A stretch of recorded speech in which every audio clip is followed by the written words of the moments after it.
Paz do Senhor, meus irmãos, estamos de volta com mais uma aula do CETADEM, do curso avançado em teologia. Agora vamos estudar a aula de número 2 da disciplina Hermenêutica Bíblica 2. Lição 2 fala sobre o intérprete bíblico, né? Que é eu e você que vai interpretar a palavra de Deus.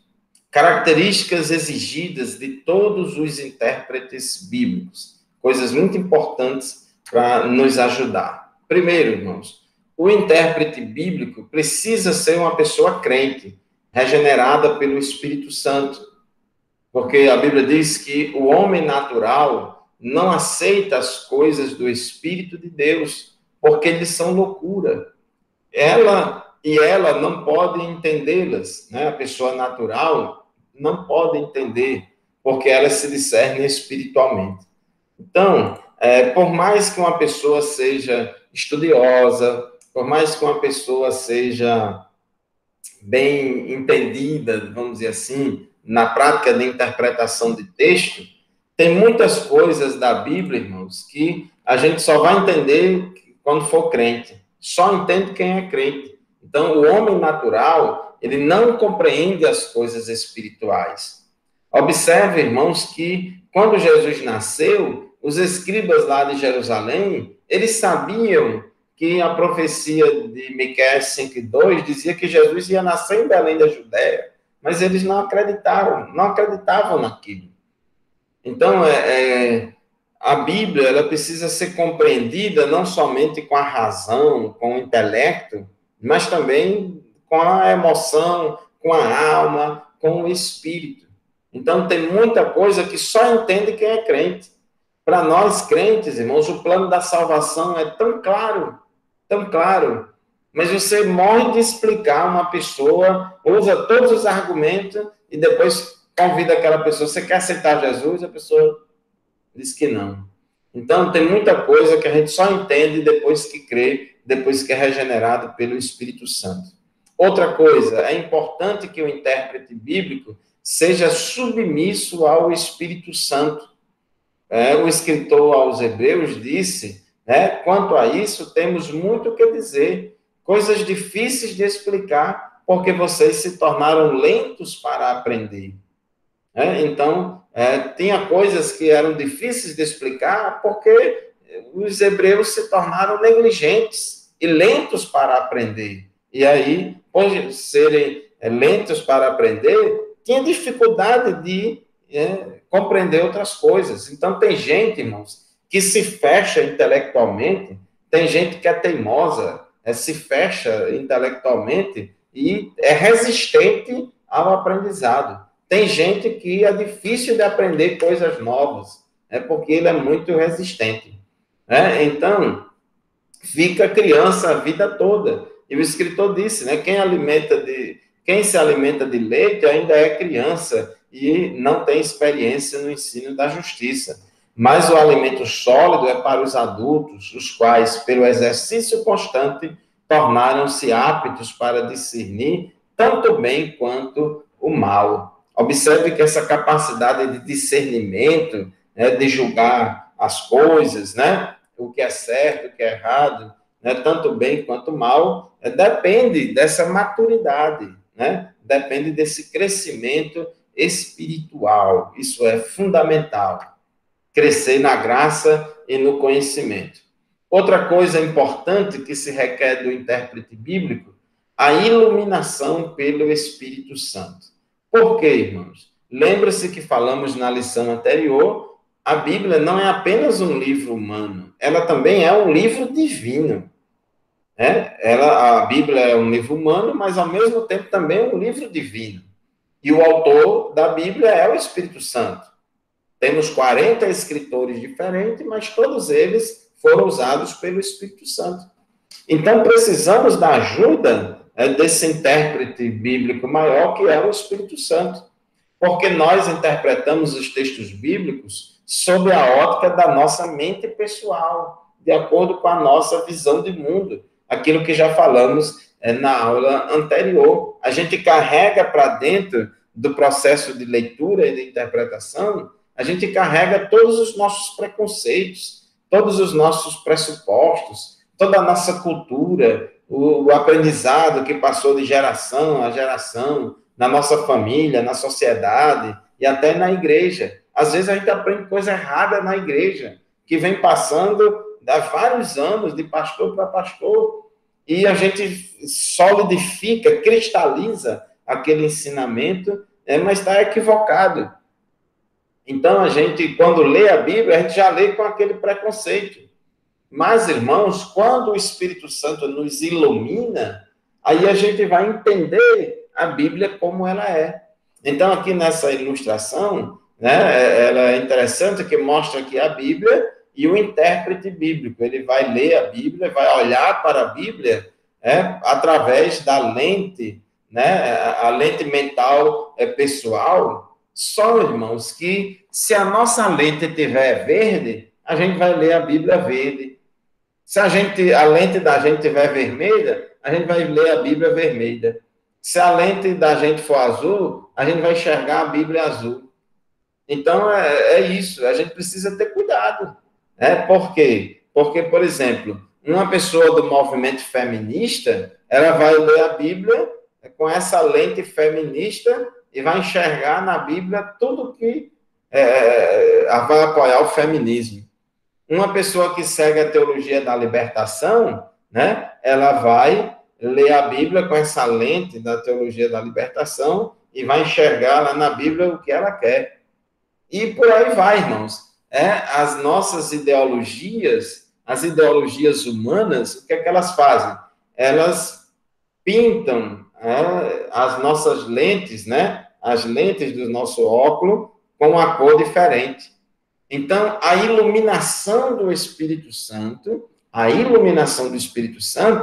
faz com que o Espírito Santo limpe as nossas lentes para que as nossas lentes fiquem transparentes para a gente enxergar o texto bíblico assim, exato, né? Enxergar a palavra de Deus e não enxergar as nossas ideologias.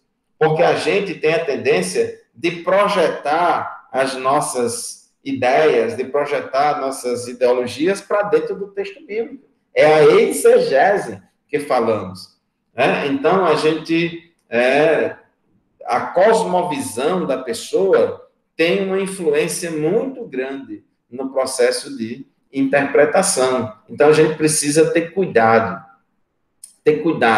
A gente precisa pedir ao Espírito Santo que limpe, né, a nossa vista. Você lembra de antigamente, quem é da minha idade aí para trás, sabe que antigamente não tinha televisão colorida, a televisão era preto e branco, mas era costume algumas pessoas colocar uma tela na frente da televisão. Colocavam uma tela azul, uma tela verde, outra meio cor-de-rosa, e a gente via verde, cor-de-rosa ou azul, de acordo com a cor da tela, uma tela de acrílico que colocava na frente do tubo de imagem da televisão.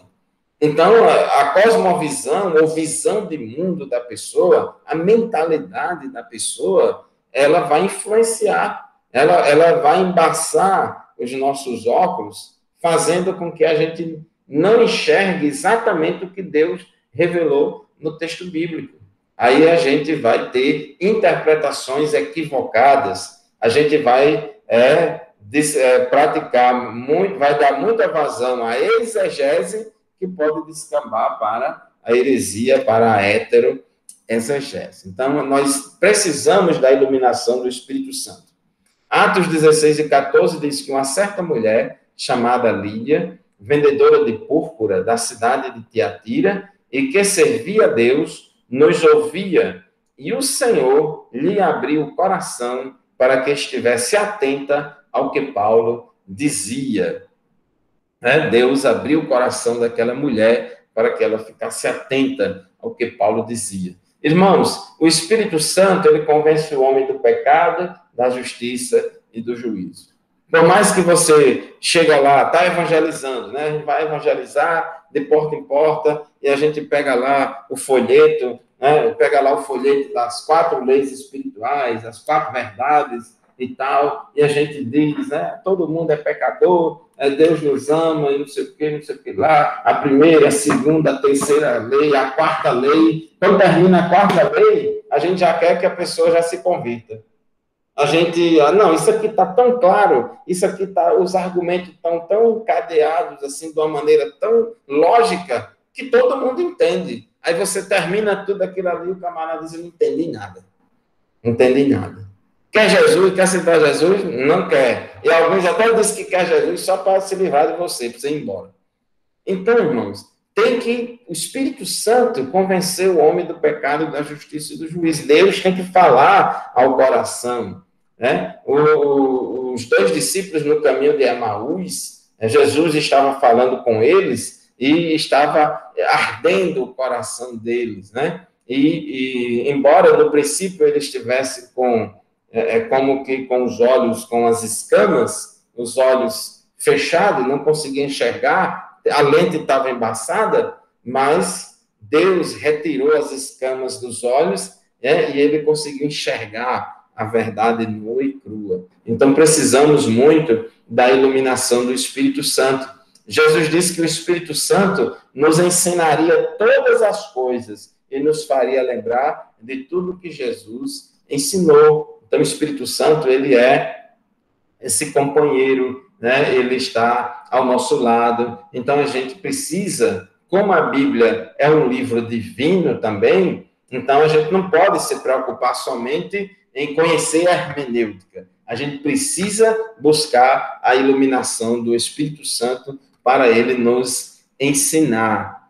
Paulo, né, escrevendo aos Efésios, ele disse, peço que o Deus de nosso Senhor Jesus Cristo, o glorioso Pai, lhes dê espírito de sabedoria e de revelação no pleno conhecimento dele. Oro também para que os olhos do coração de vocês sejam iluminados. Eu até sublinhei isso aqui, irmãos. Paulo orava pelos Efésios para quê? Para que os olhos do coração de vocês sejam iluminados. Para quê? A fim de que vocês conheçam a esperança para a qual ele me chamou, as riquezas da gloriosa herança dele nos santos.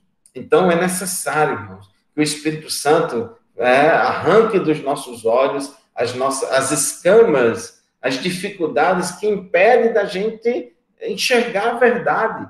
A nossa cultura, as nossas experiências, os nossos traumas, as nossas experiências boas e ruins da vida, a cultura, o que a gente aprendeu na família, na escola, na sociedade, na imprensa, na igreja, as ideologias humanas, elas podem embaçar a nossa lente e a gente não enxergar exatamente a revelação da palavra de Deus. Porque, irmão, na época de eleição, eu lembro aí que na época de eleição, em 2018, tinha um bocado de crente que lia a Bíblia e chegava à conclusão que tinha que votar em Bolsonaro. E outros crentes liam a Bíblia e chegavam à conclusão que tinha que votar no PT. Então, por que acontece isso? É porque as pessoas já decidiram previamente o que vai fazer e aí só enxerga na Bíblia aquilo que quer enxergar. Outro dia teve um cidadão aqui da nossa igreja que disse que a Bíblia é de esquerda. Então, irmãos, tem que ter cuidado com isso. Tem que ter cuidado, para que não manipular as coisas. Lucas 24, 16 e 31, lá os discípulos no caminho de Emaús, que eu falei, mas os olhos deles foram impedidos de reconhecê-lo. Por quê? Eles estavam tão tristes, irmãos, porque Jesus tinha morrido. Às vezes a gente sofre um trauma na vida e fica tão triste, tão abalado com aquilo, que a gente fica cego e não enxerga as outras coisas. Não enxerga o propósito de Deus. Porque eu estou sofrendo, meu filho morreu, minha mãe morreu, meu amigo morreu, perdeu tudo, acabou com isso, eu estou com uma pessoa doente, eu perdi o emprego. Às vezes a gente fica tão concentrado naquele trauma que a gente esquece, a gente fica cego de olhar e de enxergar outras coisas no mundo.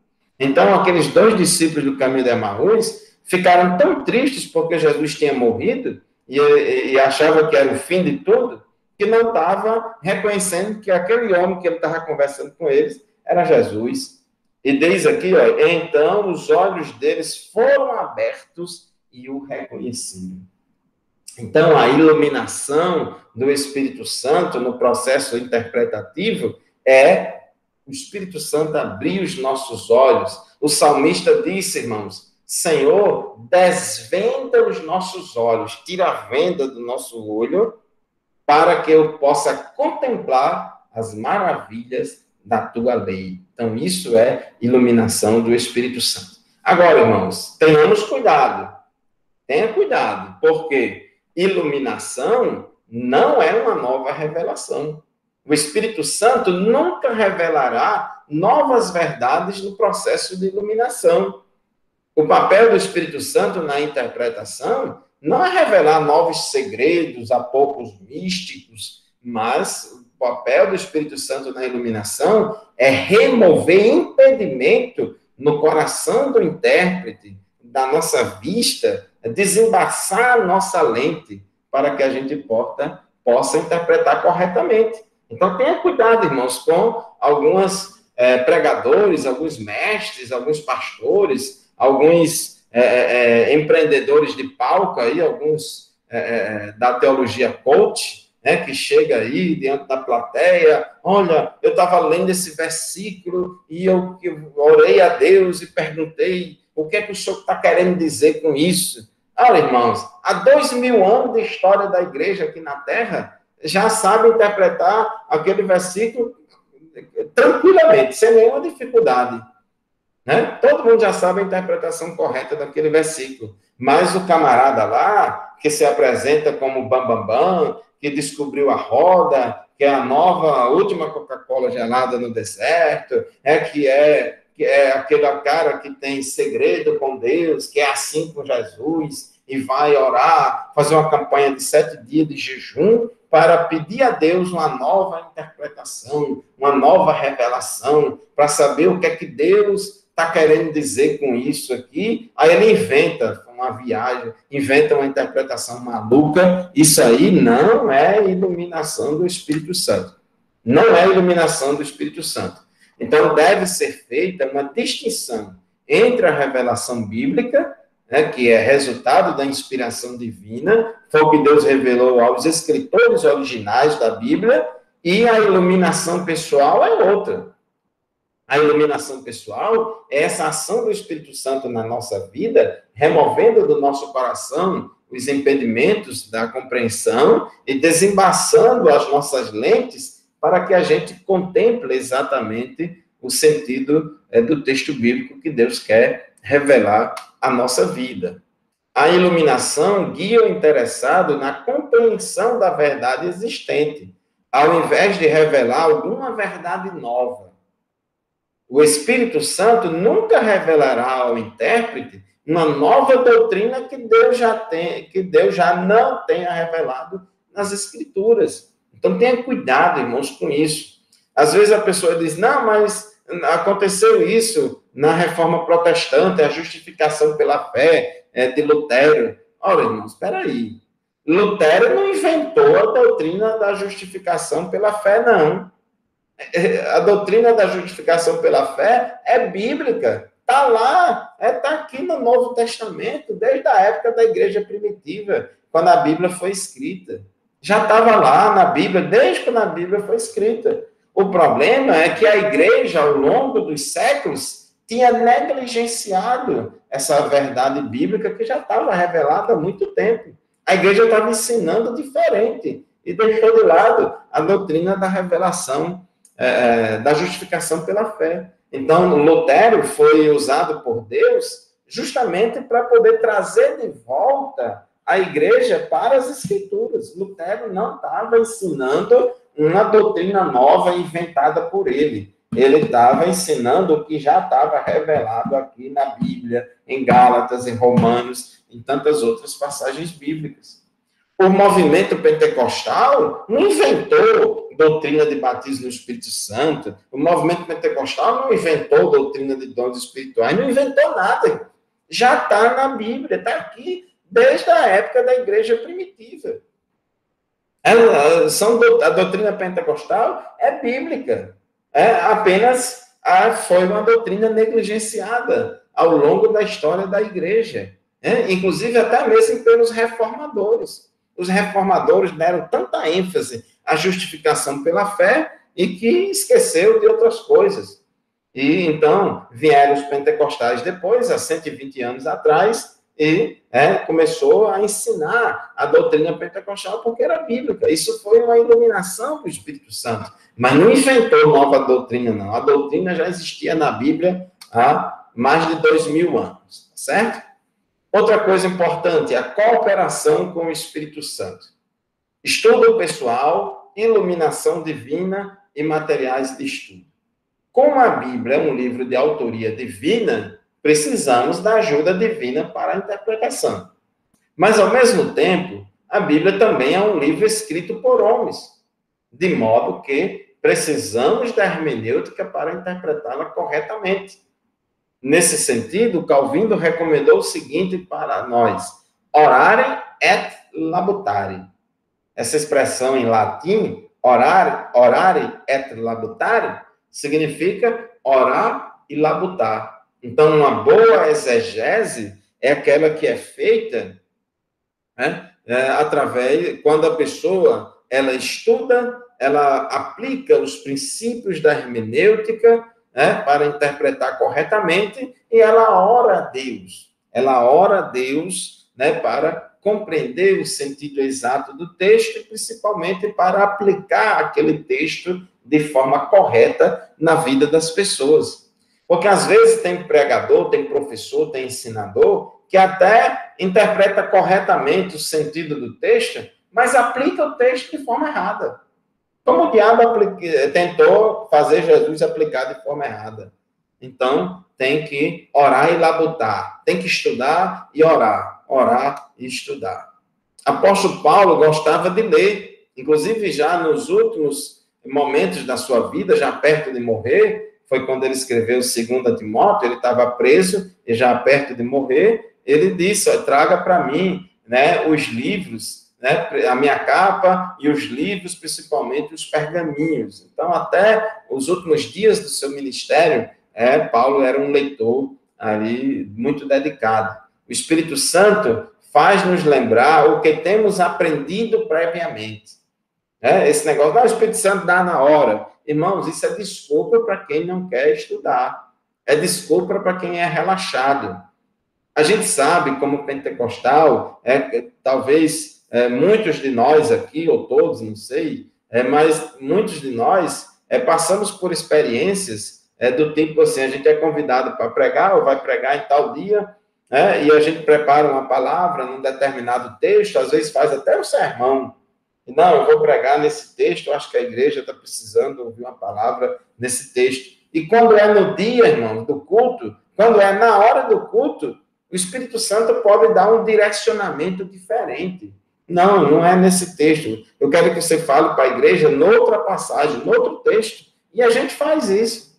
Então, isso ocorre. Isso não é toda hora, não é toda vez que você vai pregar, não é a regra. Isso aí é a exceção. Mas, irmãos, isso não é desculpa para a gente não ler a Bíblia, para a gente não estudar a Bíblia, para a gente não preparar a nossa mensagem, para a gente não preparar a doutrina que a gente vai ministrar na igreja. Além da Bíblia em várias versões, devemos usar toda a bibliografia disponível e outros recursos para se aprofundar no conhecimento da palavra de Deus. A gente vai até falar mais detalhes disso depois, mas uma coisa fundamental, irmãos, que eu recomendo demais, eu pratico muito isso e recomendo muito a vocês. Leiam a Bíblia em várias versões, não leia numa versão só. Nós temos boas traduções evangélicas aqui no Brasil, como na Sociedade Bíblica do Brasil, nós temos a Almeida Revista Corrigida, a Nova Almeida Atualizada e a Nova Tradução na Linguagem de Hoje. São 3 Bíblias aqui da Sociedade Bíblica do Brasil. A editora Vida, publica a Bíblia da NVI, Nova Versão Internacional, que é da Sociedade Bíblica Internacional, a NVI. A NVT, Nova Versão Transformadora, é publicada pela editora Mundo Cristão, é a mais recente de todas essas. E a Almeida Século XXI é a tradução da editora Vida Nova. Todas essas traduções, essas 6 traduções, são traduções boas, cada uma tem seus princípios de tradução. Essa linguagem de hoje é quase como que uma paráfrase, no português, assim, bem popular, é quase já uma explicação, né? Eu, particularmente, eu tenho, assim, mas eu uso pouco. Mas, para mim, as melhores traduções são essas duas aqui, a NVI e a Nova Almeida Atualizada. Essas duas, NVI e Nova Almeida Atualizada, para mim, são as duas melhores, mais fiéis aos originais, que tem menos erros de tradução, mais clara, que tem um português fácil de entender. E dessas traduções aqui, irmãos, a mais difícil é a corrigida. Infelizmente, a Assembleia de Deus no Brasil adotou como versão oficial, vamos dizer assim, a Almeida Revista e Corrigida, porque é a mais antiga, foi a primeira, e aí tem uma visão de que tudo que é antigo, que é primeiro, é melhor. Mas a Almeida Revista e Corrigida é uma tradução boa, não resta dúvida, mas é uma tradução que tem muito erro que outras mais modernas não têm. Tem muito erro, e além de erro, todo erro de tradução, claro que induz uma interpretação errada. Todo erro de tradução induz o leitor a uma interpretação errada. E, além disso, a Almeida Revista e Corrigida, a construção frasal, a forma de escrever é muito complicada. A gente, no nosso idioma do século XXI, português do século XXI, ninguém fala desse jeito. Inclusive, usa muitas palavras que são arcaicas, que não se usa mais no dia a dia do nosso idioma. Isso só dificulta a leitura bíblica, só dificulta a compreensão bíblica. Então, é muito importante que você leia a Bíblia em várias traduções, comparando, porque você vai entender melhor a Bíblia. Consultar dicionários, comentários bíblicos, a internet também tem muitos recursos, o celular também tem aplicativos muito bons, tudo isso vai ajudar. A Bíblia foi dada por inspiração do Espírito Santo, é o que Paulo falou lá em 2 Timóteo 3,16, é o theopneustos, né? Essa palavra grega theopneustos, né? Que é traduzida por inspirada por Deus, significa expirada por Deus, saiu de Deus, né? Lembra a nossa respiração, quando a gente puxa o ar para dentro, a gente inspirou, né? De entrar, ir para dentro. Inspira, e quando a gente solta o ar, a gente expira, né? Solta para fora, expira. Então, a Bíblia foi soprada por Deus, expirada por Deus, né? Pedro disse que nenhum texto bíblico, irmãos, foi produzido por vontade humana, mas os homens santos de Deus falaram impelidos pelo Espírito Santo. Então, a Bíblia é a palavra de Deus. A gente tem que ter respeito.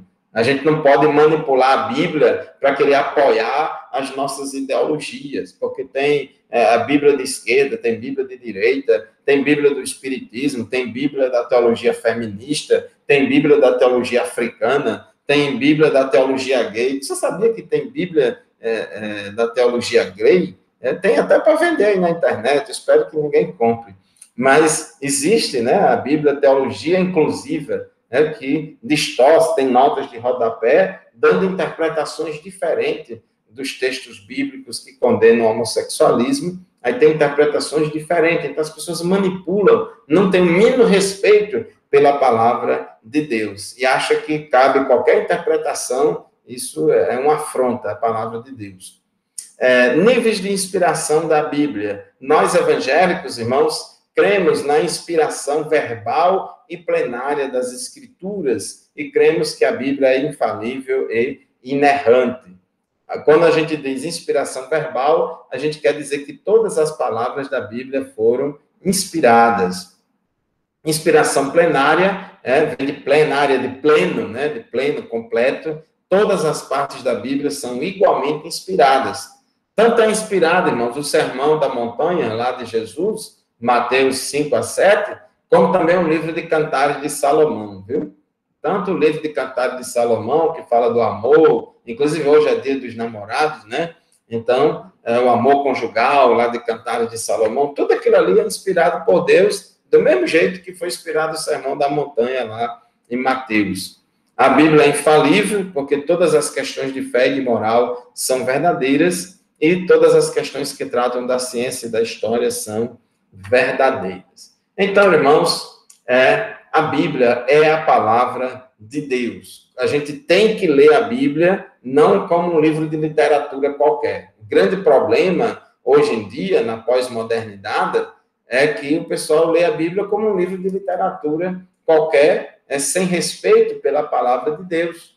Né? Então, a gente crê na inspiração verbal e plenária das Escrituras, na inerrância, na infalibilidade da Bíblia. Por isso que utilizamos o método histórico-gramatical de interpretação bíblica, que é o método de interpretação que a gente está estudando aqui no livro-texto do nosso curso. É o método que é adotado pelos evangélicos, pelos protestantes, é o método histórico-gramatical. Já a teologia liberal, surgida lá na Alemanha, principalmente no século XVIII, 19, entrando aí pelo século XX também, eles adotam o método histórico-crítico de interpretação da Bíblia. O método histórico-crítico não crê que a Bíblia é a palavra de Deus, crê que a Bíblia é um livro humano e literário qualquer, que está cheio de erros, preconceitos e tanta coisa a mais, e ela pode se tornar a palavra de Deus em alguma situação, não sei o que mais.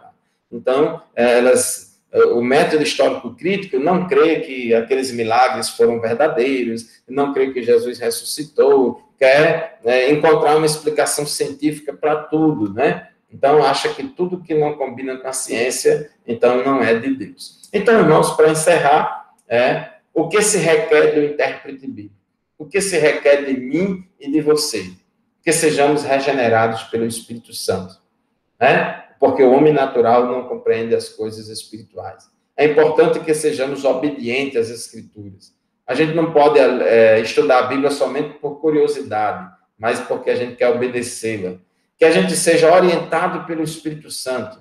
Que o Espírito Santo retire das nossas lentes, dos nossos óculos, retire a poeira, tudo aquilo que embaça, as nossas ideologias, a nossa cultura, os nossos preconceitos, os nossos pressupostos, seja retirado pelo Espírito Santo e as nossas lentes interpretativas estejam transparentes e claras como um cristal. E que a gente seja diligente no estudo da palavra de Deus, a gente tem que buscar. Esdras, capítulo 7, versículo 10, diz que Esdras propôs no seu coração buscar a lei do Senhor, para cumprir a lei do Senhor e para ensinar em Israel. Então, meus irmãos, assim concluímos o estudo da lição de número 2 da nossa disciplina de hermenêutica bíblica 2. Se alguém tiver alguma pergunta, alguma dúvida, estamos à disposição.